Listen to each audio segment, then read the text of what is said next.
Breaking news sa naging laban ni David Benavides versus Alexander Gvozdyk.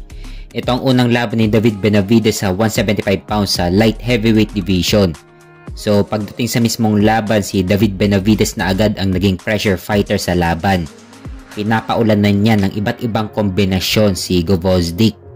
Pero sadyang matigas lang talaga si Gvozdyk. Mapapansin din sa laban na gusto talagang i-knock out ni Benavides si Gvozdyk. Pero matigas talaga si Gvozdyk. Hanggang sa umabot na sa decision ang laban. Panalo si David Benavides via unanimous decision sa score na 118 to 109, 117 to 111, at 116 to 112. Siya na ngayon ang bagong interim WBC light heavyweight champion. Mandatory na siya sa WBC light heavyweight title.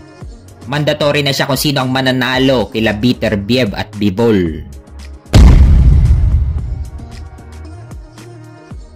Sa kabilang banda naman, ang laban ni Tank Davis versus Frank Martin.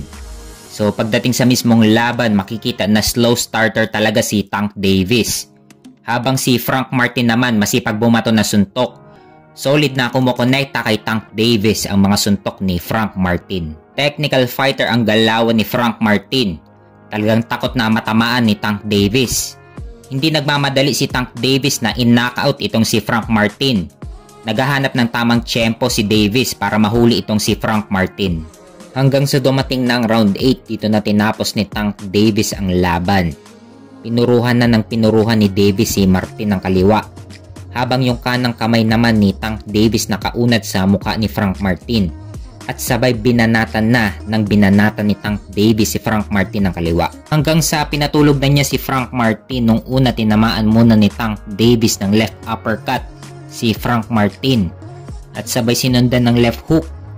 Dito na tinapos ni Tank Davis ang laban. Panalo si Tank Davis via knockout sa round 8. Naretain niya ang kanyang WBA lightweight title at may bagong kartada si Tank Davis na 30 wins with 28 knockout at walang talo.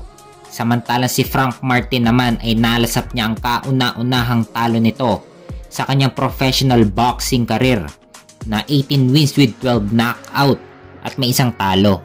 Dahil sa panalo ni Tank Davis kay Frank Martin, pahayag ni Top Rank CEO at promoter na si Bob Arum na may pag-uusap ng nagaganap para sa potential na unification fight sa pagitan ni na WBA lightweight champion Tank Davis versus IBF lightweight champion Vasily Lomachenko, at target naman sa buwan ng November